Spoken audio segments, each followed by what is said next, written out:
Assim diz o Senhor meu Deus: apacentai as minhas ovelhas. Zacarias 11:4. Assim diz o Senhor meu Deus: apacentai as minhas ovelhas, aquelas que estão destinadas para a matança. E aí tem a descrição toda aqui de Zacarias 11, do verso 4 em diante, e do interesse dos pastores das ovelhas espirituais humanas em Israel nos dias de Zacarias. E ele diz que o interesse deles era dinheiro, exploração, dinheiro, e tinha aqueles, e havia aqueles pastores que nem todos eram do mesmo jeito. Nem todos eram do mesmo jeito, mas havia aqueles que gostavam mesmo daquelas ovelhas totalmente sem esperança, aquelas bem autodestrutivas, aquelas que já carregavam o desígnio da morte no coração. Essas são infinitamente mais alcançáveis. No seu desespero, elas fazem qualquer coisa.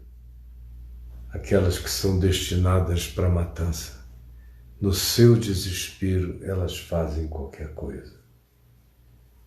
E o que o Senhor Deus está chamando os verdadeiros pastores é a cuidarem dessas, do contrário, elas vão cair na mão do pastor perverso, sem piedade, que são aqueles que as compram para devorá-las, são os que querem a elas para venderem e acharem que quanto mais ovelhas eles tenham, mais o Senhor é louvado, porque eles se tornam ricos.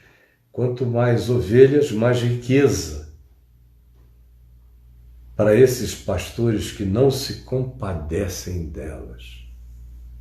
Está aqui, Zacarias 11. E há outros também,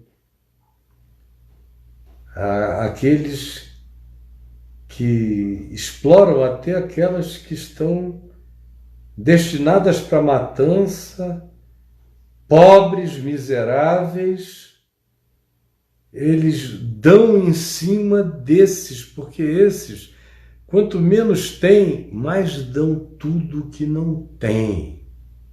Entregam a alma.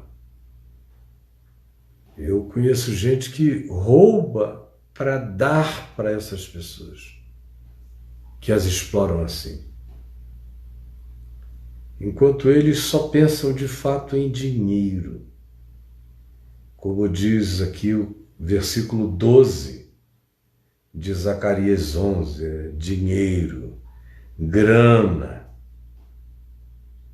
E o Senhor Deus, todavia, nos manda cuidar dessas ovelhas.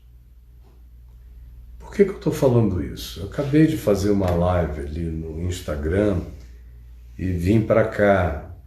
Acho que não tive nem 5 minutos de intervalo.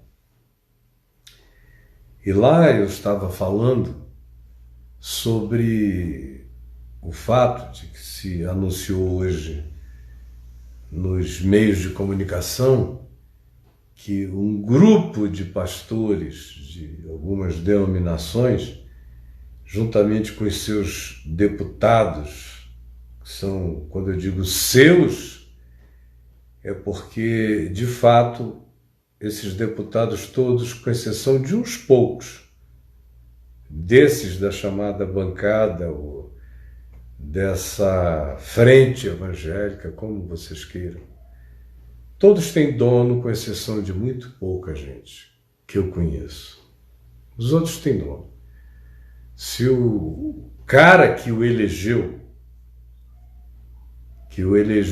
ou o conjunto de pastores que o elegeu, se ele for senador, ou a grande igreja, a mega igreja que o elegeu, no caso dele ser federal, ou estadual, ou vereador, eles todos têm dono. Se o cara liga, eles já dizem de antemão: o que é que o senhor quer que eu faça? Eu nunca tive deputado que me pertencesse de nenhum modo. Mas eu tive um tempo na vida em que o prestígio que a minha existência carregava era tão forte que eu ligava para qualquer senador, qualquer deputado federal, para qualquer representativo do Congresso Nacional, e a primeira coisa que eu ouvia era isso: o que é que o senhor deseja que eu faça? Pode pedir que eu faça. O que é que o senhor deseja que eu faça? Mas o que é que o senhor deseja? Vírgula. Eu faço. O que quer que o senhor deseja eu faço? Eu ouvi isso tantas milhares de vezes. E eu não tinha nada a pedir. Às vezes era chamar atenção para alguma coisa, dizer algo que tinha a ver com alguma grande questão, problema de natureza social no país, ou tema de interesse comum, nunca coisas particulares, jamais. Tanto é que não tem nenhum deles para se levantar, para falar nada de mim, e eu estive por aí durante décadas. Pois bem, alguns, todavia, têm os seus deputados, os seus senadores, e o que quer que eles desejem, esse pessoal está lá para fazer acontecer. Não só para marcar as audiências, mas para ir com eles, para pleitear com eles. E agora o pleito é um só nesse momento de coronavírus. Nesse tempo de coronavírus, o pleito é um só. Qual é o pleito? Não nos feches os templos. Nossos templos precisam ficar abertos. Por quê? Bom, eles vão dizer que é porque o templo é um lugar de um serviço essencial. Como se ali no templo a pessoa que entrasse ali encontrasse um respirador, uma palavra, um ouvido. Não pode. Nesses lugares, desses indivíduos, não é assim. E nos que são assim, por exemplo, nas igrejas católicas, não pode haver confissão, não pode haver contato. Tem um pastor aqui em Brasília, um padre aqui em Brasília, que sentou numa esquina e na frente da paróquia dele ficou ouvindo confissões ou desabafos. Aí quem quer para ali do lado, baixa o vidro e fala a 2 metros de distância com ele. Esse cara está mais interessado em gente do que a maioria, embora não necessariamente ele tivesse que estar ali numa época dessa de internet, de plataforma. Mas esses que estão pedindo para não fechar os templos não são todos. São os mais importantes, são os visíveis, são os da televisão, são os do rádio. É que precisam que o templo fique aberto, senão quebra a cadeia do cassino, do dinheiro, do carrossel. Quebra a cadeia. Porque eles precisam do templo para levantar dinheiro, para pagarem a TV e o rádio, para empurrarem mais pessoas incautas desesperadas, aflitas, destinadas para a matança, com promessas grandiloquentes, maravilhosas. Tudo será resolvido se você der dinheiro para Deus, porque Deus só aceita sacrifício que seja na forma de dinheiro, e Deus não se move se você não fizer um sacrifício. Não existe nada de graça, não existe nada porque Deus é amor, não existe nada porque Deus é compassivo e misericordioso e habita com o quebrantado e o contrito de coração. Não, isso não existe. Deus só ouve a voz da grana. O único mediador entre Deus e os homens é a grana, é o dinheiro. Jesus é só a cerejinha para te atraírem, e Deus é o bolo para você vir. E eles moram dentro desse templo, mas só são acessados se você der dinheiro nas campanhas, nos dízimos, que são todos geridos pelo dono da igreja, pelo dono da denominação, pelo patrono, pelo imperador eclesiástico. Mas vocês acreditam nisso? Meu Deus! Vocês acreditam nisso, cara? O coronavírus, no entanto, está nos ajudando a discernir. Ajudando, eu espero, você a discernir. Pelo menos isso. Porque eu venho dizendo isso há muitos anos, desde 1974, 75, 76, 77. Entrei nos anos 80 dizendo isso para todo lado, alertando. Já havia esses sinais à nossa volta. Eu tinha certeza que eles iriam crescer. Entramos nos anos 90 já com isso explodindo. 89 foi o grande ano dessa virada, onde esses grupos explodiram e a teologia da prosperidade arrebentou todas as contenções e vazou para dentro de quase todas as igrejas. E eu continuei falando que isso era uma mecânica, que funcionava assim. Falei ininterruptamente. Até o dia de hoje eu nunca parei de falar. Nunca. Mas às vezes uma voz gritando no deserto. Mas está aí a coronavírus para fazer uma diferenciação entre pastores que querem cuidar de ovelhas e pastores que querem arrancar a pele, as unhas, o tutano das ovelhas. Só isso. Quais são? Que diferença é essa? Você veja, por exemplo, as chamadas igrejas históricas, como a presbiteriana, a luterana, a metodista, a congregacional, as batistas, e outras igrejas da mesma linha de autogestão e de configuração. Todas essas não têm nenhum problema em fechar o templo. Nenhum. Você já viu? Tem algum representante da igreja presbiteriana pedindo ao presidente para que todas as igrejas presbiterianas tenham seus templos abertos para fazer culto? Nenhum deles. Ou batistas? Não.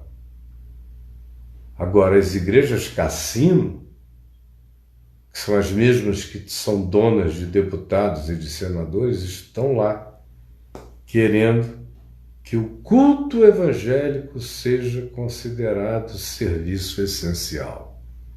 É uma ironia. Se vocês conhecessem a verdade, vocês iriam morrer de rir. Mas morrer de rir. Porque eles estão se telefonando entre eles. Eu sei exatamente como é que funciona. Eu sei.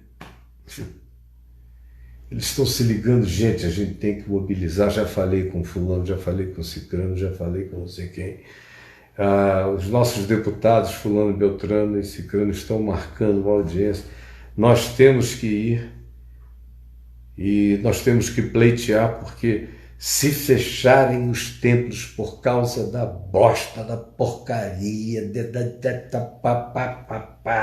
desse coronavírus do diabo, nós vamos à falência. Meu programa de TV vai sair do ar dentro de 1 mês ou 2. Sem gente no templo, sem a porta aberta, para eu dar o envelope, para eu oferecer a campanha de 5.000, de 2.000, de 1.000, de 500, de 100, até tirar o último centavo. Eu não pago o programa. Se eu não pagar o programa, eu não encho o templo, e se eu não encher o templo, eu não tenho a rotatividade e nem o meu ganho, que é altíssimo, nem os meus compromissos pessoais, que são pesados. Porque isso tudo existe para me servir. E eu me sirvo disso tudo. Essa é a conversa. A conversa entre eles, entre os mais amigos, é dízimo. O tempo todo é dízimo, dízimo, dízimo.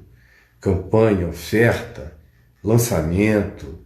É tudo isso. Eles não param de pensar no seu dinheiro, em levar você lá de algum modo para meter a mão em você. E é tudo mágico. Se você fizer, se você der, você vai sair de lá e alguém vai perguntar o que você aprendeu. Aí você vai dizer: eu aprendi que se eu não der, eu não recebo, eu tenho que dar. Mas se perguntarem alguma coisa sobre a vida, você não aprendeu nada. Você não foi ajudado, não foi pastoreado, não foi nada, você só foi hipnotizado, só foi sugestionado, só foi condicionado de tal modo que você virou um robô de obrigações, um escravo de desejos perversos praticados e falados em nome de Deus e em nome de Jesus nem tanto mais. São esses. As igrejas históricas, as igrejas sérias, têm relação pessoal com os seus membros. Por isso elas não têm medo de fechar a porta, sabia? Coronavírus pode ficar e durar 1 ano. A Catedral Presbiteriana do Rio não vai quebrar. Ela está ali há mais de um século, abraçando os que nascem, sepultando os que morrem. As pessoas têm um vínculo com aquela entidade como quem tem um vínculo com alguma entidade familiar profundo. Eles recebem serviços essenciais da igreja. Os doentes e os velhos são visitados. Os pastores levam a ceia do Senhor na casa dos idosos. Os que nascem sempre tem alguém da igreja para receber em nome da comunidade no hospital. É uma família. Eu fui pastor presbiteriano minha vida inteira, fui em Manaus. Era assim que papai e eu fazíamos lá. Fui na igreja presbiteriana Betânia. No que dependia de mim, apesar de eu viajar muito, eu estive mais presente do que a maioria conseguia estar nas casas dos doentes, dos aflitos, nos hospitais, nas orações, no atendimento. Num tempo de coronavírus, eu não poderia fazer atendimento, eu iria fazer o que eu estou fazendo aqui. E no mínimo estariam todos os membros da comunidade lá, me assistindo virtualmente. A palavra ia ser transmitida, tudo iria prosseguir. Assim como nas igrejas batistas, pastoreadas pelos meus amigos, nenhuma relutou em fechar a porta. Nem as metodistas, nem as luteranas. Agora, você bote desse lado os grupos sérios que tratam a comunidade como vínculo familiar, íntimo, relacional, de cuidado, de carinho, de atenção humana, e os outros que não sabem seu nome, que não querem saber, que não têm teu endereço, que não sabem chegar na tua casa, que só querem saber se você está participando da campanha e está dando dinheiro. Esses é que estão pedindo que em plena era de coronavírus o templo fique aberto. Por quê? Porque não tem evangelho no ensino deles. Não tem evangelho no ensino deles. Não tem Jesus dizendo para a mulher em Samaria, que perguntou a ele, onde é o lugar em que se deve adorar? Onde é o lugar? E não tinha coronavírus em Samaria, nem em Jerusalém, nem os romanos impediam um grupo de entrar na terra do outro, não havia fronteiras.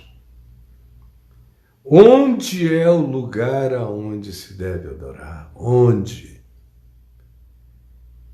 E Jesus sabia o que ela estava perguntando. Ela queria saber qual era a geografia mais importante, porque ela era uma samaritana.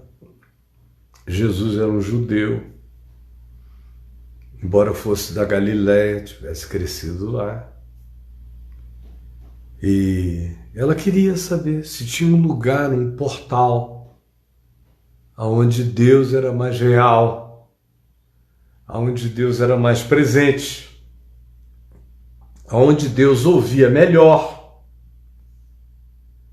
Essa é a pergunta dela. Onde é o lugar onde Deus ouve mais, ouve melhor, responde mais rápido? Onde é o lugar onde se deve adorar? Entendendo-se por adoração o pacote inteiro. Eu sirvo, eu sacrifício para Ele e Ele me responde, Ele me atende conforme o meu desejo. Onde é esse lugar? Era uma pergunta assim, dessa natureza. Onde é que eu fico mais perto de Deus? Como tem gente que diz, não, eu passei para a igreja tal porque lá eu me senti mais perto de Deus. Ou eu fui para outra igreja porque lá eu senti que as minhas orações eram mais bem respondidas. Onde é o lugar? Porque em todo lugar eles estão dizendo que ali é o lugar. Aonde é o lugar? Existe esse lugar? Esse lugar cujas portas não podem fechar? Existe esse lugar? Que é, como lugar, um serviço essencial, não dá soro, não tem respirador, ninguém entende nada nem de gripe, nem de apêndice, nem de diarreia, não tem um analgésico para quem está com dor de cabeça, mas é um lugar de serviço essencial. E o serviço essencial é ter gente reunida para se pedir dinheiro em nome de Deus, para Deus responder mais rápido. Onde é o lugar? E Jesus disse, mulher, em verdade eu te digo que nem aqui no teu lugar, nem no lugar dos judeus lá em Jerusalém, nenhum desses lugares, nenhum deles é lugar de Deus. Todos eles são lugares de homens, de interesses humanos, de disputas humanas, de dinheiro humano, ou de vaidade humana, ou de status humano. Mas não é o lugar de adorar a Deus. Deus é Espírito, é aqui, a gente, 2 ou 3 em meu nome, eu sozinho, entrando no meu quarto. falando com o meu Pai que está em secreto, meu Pai que está em secreto me ouvindo.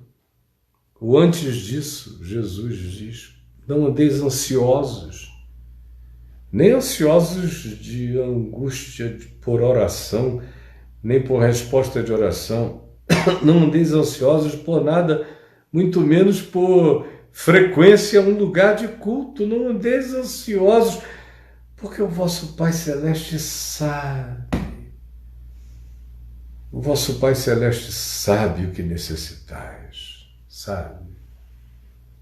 Meu Deus, mas é claro que isso não interessa.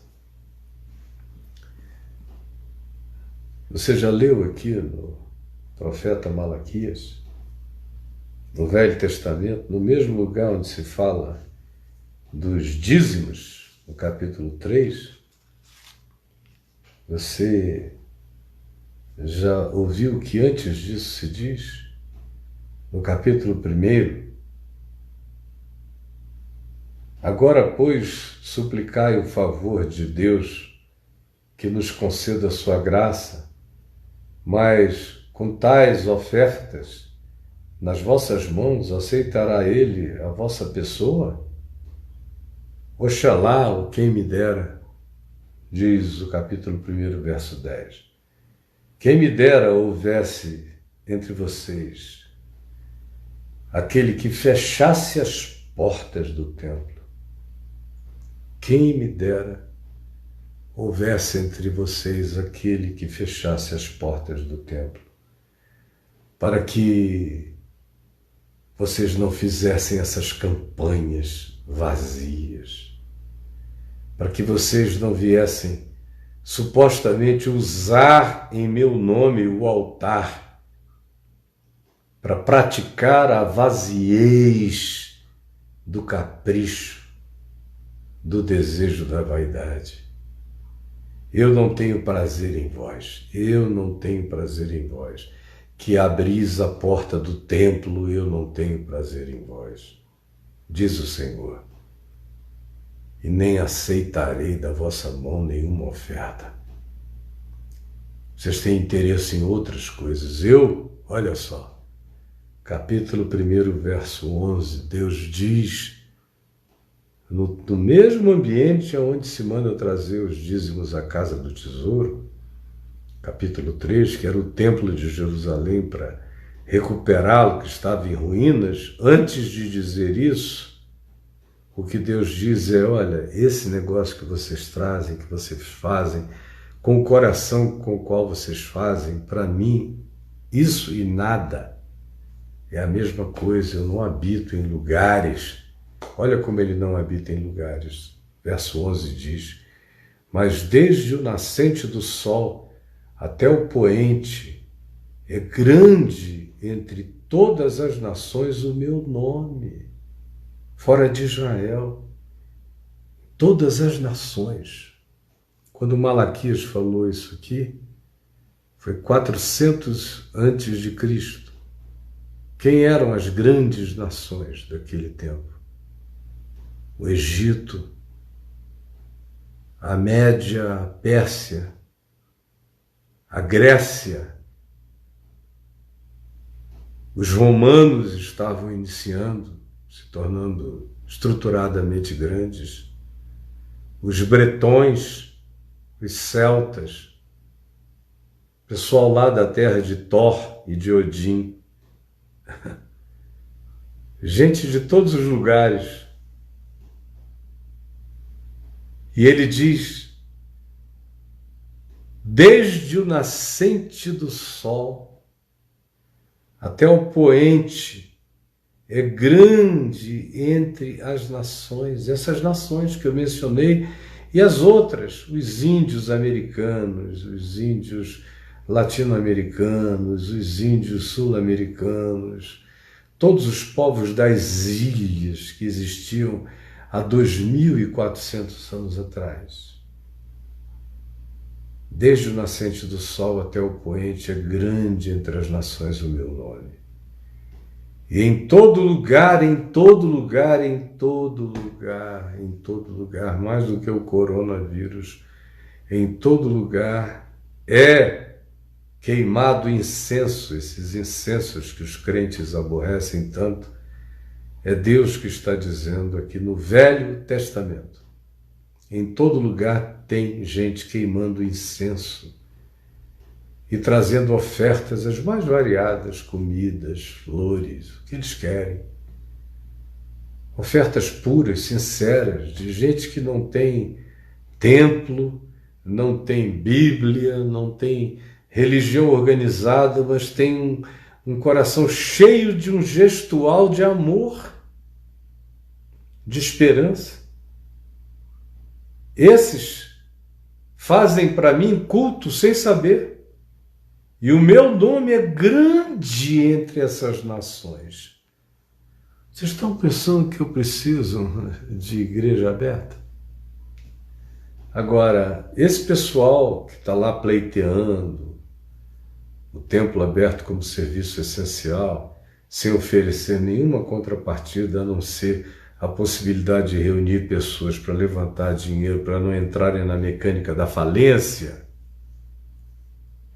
e que não estão nem um pouco preocupados com você, e poderiam usar, se eles tivessem palavra, ensino, compreensão, discernimento, sabedoria para passar para as pessoas, eles podiam usar esses veículos que eu estou usando aqui, que atingem centenas, milhares e milhões de pessoas.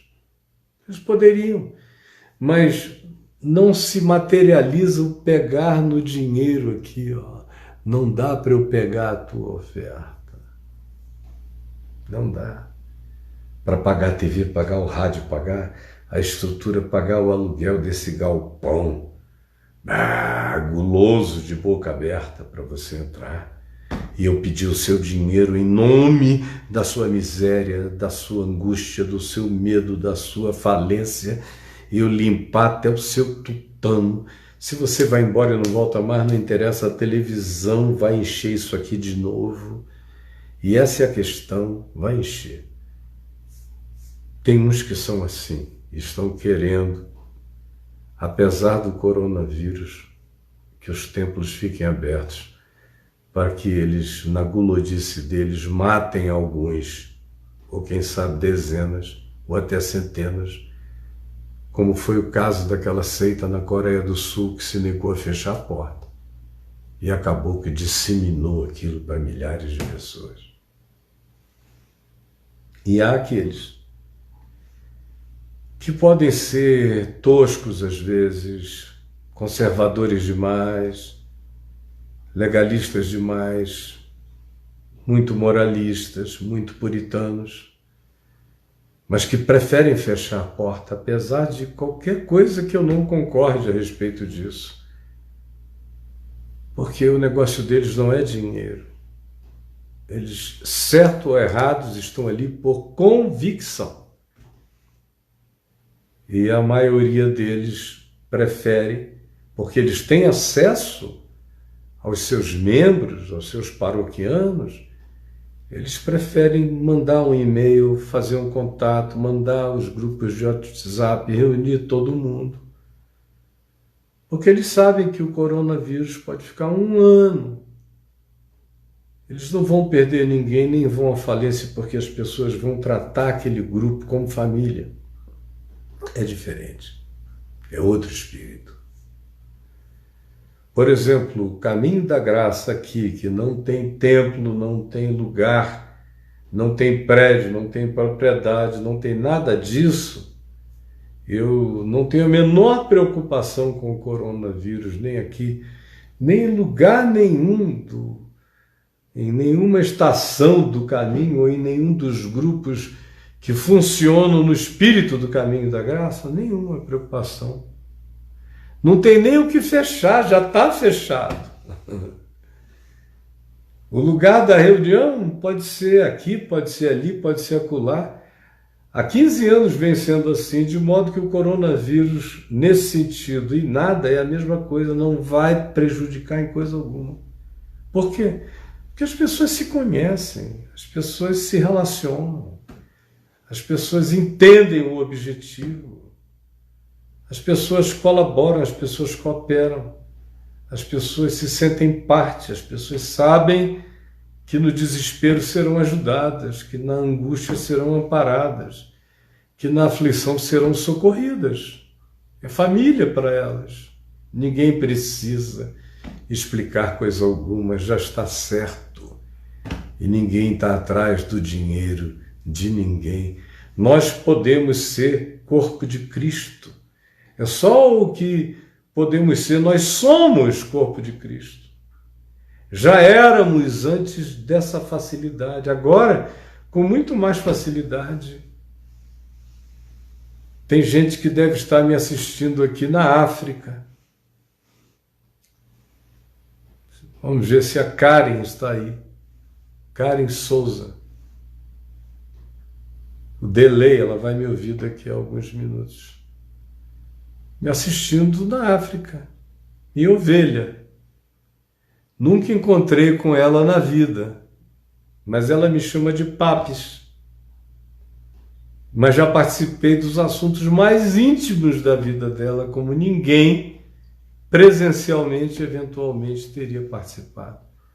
Como eu estou fazendo aqui há algumas décadas já, pelo menos nesse nível direto e intenso, há 20 anos. 20 anos. Respondendo cartas, e-mails, pastoreando. Por isso é que tem milhares de pessoas que me dizem: você é o meu pastor, porque eu sei que eu sou.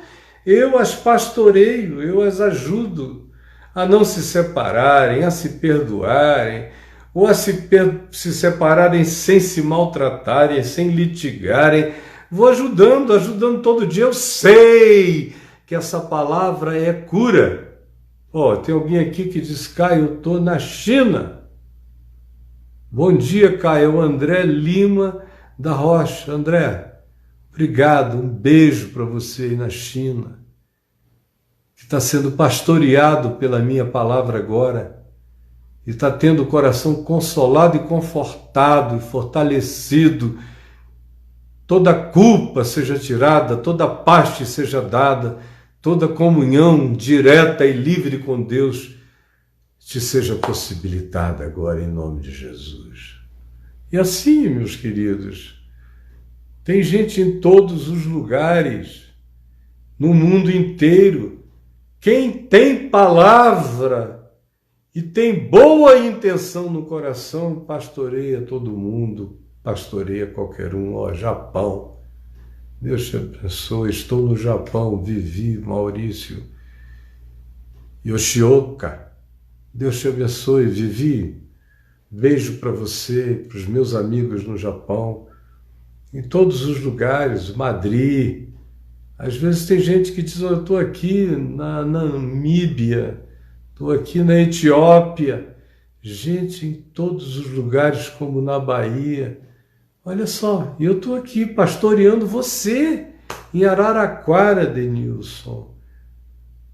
A Vivi no Japão, o pessoal da Moca, de qualquer lugar. Por que a gente tem que ir a um lugar se a gente só tem que clicar num lugar e receber a palavra íntima da ministração segundo o Evangelho? Segundo o Evangelho. Manacapuru, lá na minha terra, olha só. Manacapuru, eu já jejuei muito, Miro, aí em Manacapuru. Já preguei, já expulsei demônios, já vi doentes serem curados aí em Manacapuru. Pergunte aos velhos de Manacapuru, eles vão lembrar. E naquele tempo tinha um campo de futebol, eu reunia as pessoas aí no campo, Ilha Bela, gente amiga de todos os lugares. Olha só, essa é uma igreja, corpo vivo de Cristo. Eu preciso ir ao Bolsonaro pedir para reunir. Agora, nesse momento aqui, eu estou com 752 pessoas. Daqui a pouco, meia-noite, eu vou ver com a minha mulher, tem 17, 20, 25 mil, 32 mil. Por quê? Porque tem palavra, e essa palavra é verdadeira, é quente, chega no coração das pessoas em São José dos Pinhais, em qualquer outro lugar como Ribeirão Preto ou Rio de Janeiro, Toledo do Paraná, São José dos Campos. Maravilha, está aqui o nosso corpo. E eu vou seguindo com vocês aqui em Poços de Caldas, em qualquer outro lugar. Esse é o corpo vivo de Cristo. No Jacarezinho, no Rio de Janeiro, meu beijo para o Jacarezinho, para todos os lugares, como São Bernardo do Campo, Itapevi, corpo vivo de Cristo, terras cariocas, e assim nós vamos. Olha que coisa maravilhosa. Lindo, lindo, lindo. O que é que pediram aqui? Eu não consigo ler. Amigos de Mairinque, Porta do Sol, São Paulo, beijo para vocês. Itápolis, São Paulo, São Luís, e assim vai. Mas vocês me entenderam? Vocês me entenderam como esse argumento todo é uma falácia? Tudo tem a ver com dinheiro, com grana e com o cassino, que não pode esperar um vírus mortal terminar em meses ou metade de um ano, porque senão eles vão à falência. O desespero deles a essa altura é este. É o que a gente vai fazer para a gente não falir. A gente tem que apelar para tudo. Mesmo que muita gente morra, a gente vai pedir licença com a influência e com o poder político que a gente tem sobre esse mandatário que vai para lá e vem para cá. A gente vai usar desse poder para tentar transformar os nossos cultos em serviços essenciais ao nosso bolso, porque esse povo não sabe de nada e a gente aproveita essa ignorância até a morte, literalmente até a morte. Gente boa, eu estou preparando aqui, beijo para Embu, Açu de São Paulo, por aí afora, Arapuã, Minas Gerais. Beijo para todo mundo. Eu estou preparando aqui, a gente vai ter uma série de alterações, não é? Estou esperando liberarem o meu canal no YouTube, mas nós não vamos deixar de fazer as coisas nas plataformas todas, inclusive no YouTube. Mas eu estou abrindo uma programação nova. Você vai saber quando eu receber a instrução de que link você tem que clicar para entrar e receber a informação. Eu vou anunciar aqui. Por enquanto, eu peço a sua ajuda carinhosa e social, franca e humanamente aberta e sincera para a manutenção da Vem Ver TV. Nós, por causa do vírus, eu dispensei todo mundo. Nós não estamos fazendo o programa, ele é feito assim, eu gero as câmeras todas no estúdio de fora para o portal Caio Fábio, o portal Caio Fábio espalha para as plataformas. Por isso eu estou fazendo sozinho. Papo de Graça só vai voltar depois que tudo isso passar, eu não sei quando vai passar, mas eu não quero que nenhum daqueles que trabalham para mim, que confiaram em mim, todos esses anos, são muitos anos, tem alguns aqui comigo há muitos anos, 13 anos, 12 anos, 10 anos, sem falar nos amigos queridos como o Ger, que me ajuda, eu já tenho mais de 31 anos. Então aqui mesmo no Face, você está vendo aí, Papo de Graça Vem Ver TV, contribuição. Clique aí, você vai cair em 4 alternativas, 2 contas bancárias, cartões, PagSeguro e PayPal. É tudo intuitivo, você entra, você define, você ajuda se você quiser. Se você achar que vale a pena, não é porque você, apesar disso, está recebendo a minha mensagem, é porque eu, apesar de fazer de graça tudo isso a minha vida inteira e faria até o último dia da minha vida, não quero falhar com aqueles que dependem de mim, tá bom? Então, contribua, obrigado, Ítalo. E Que o que falou aqui? Vou contribuir, Caio. É uma bênção. Amém, meu irmão. Deus te abençoe. Para cada um aqui. Epa, que legal. Você está em qual cidade? Eu moro em Brasília. Há 15 anos.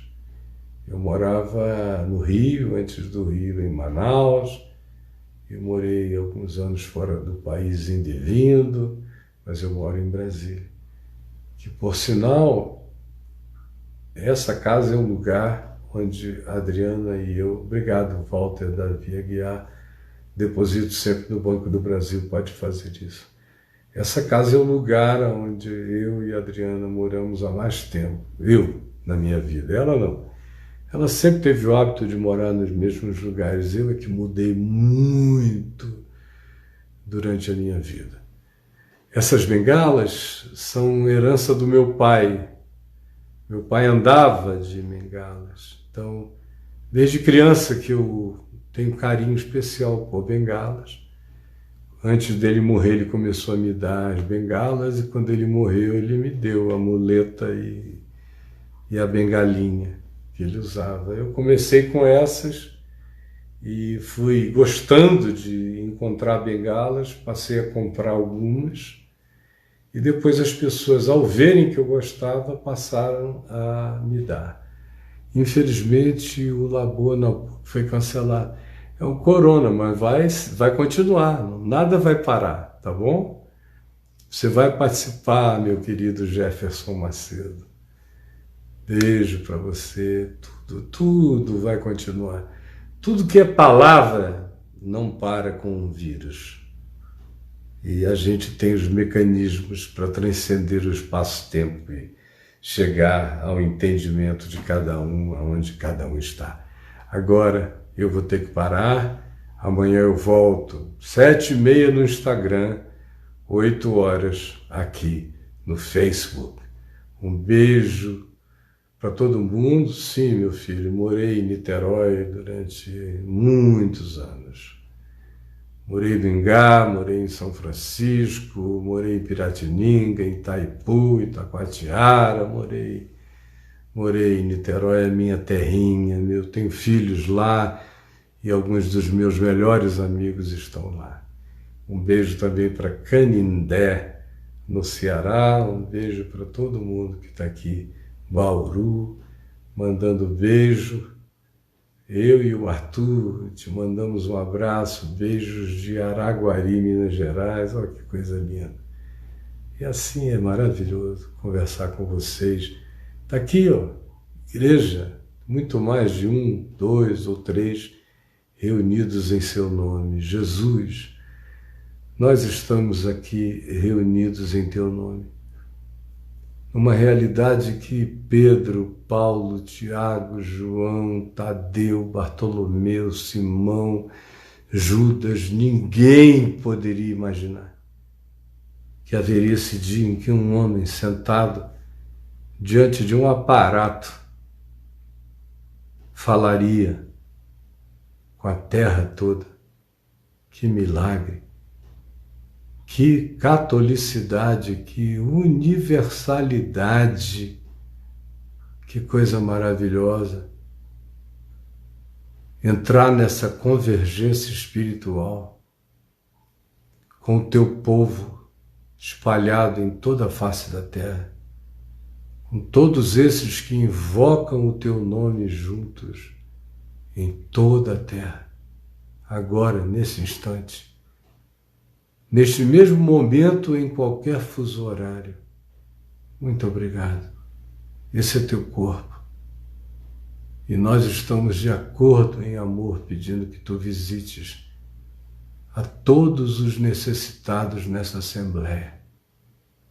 E de um modo muito especial nós oramos pelos Estados Unidos, que se tornaram o foco do coronavírus hoje no mundo, com as infecções crescendo para todos os lados, naquela superpotência que sofreu de um super atraso, que subestimou as consequências disso tudo. Ajuda-os agora, são as pessoinhas que estão morrendo sozinhas. Eu te peço pela Carla no hospital, sozinha, nos Estados Unidos. Gente sozinha e desassistida. E aqui no Brasil, salva-nos dessa esquizofrenia no processo decisório. Salva-nos. Até aqui nós somos uma casa dividida. E casa dividida não prevalecerá. Salva-nos, tem compaixão de nós. É o que eu te imploro em nome de Jesus. E que Deus te abençoe, tá bom? Amanhã eu estou aqui de volta, esperando todo mundo. Divulguem e venham. Beijos.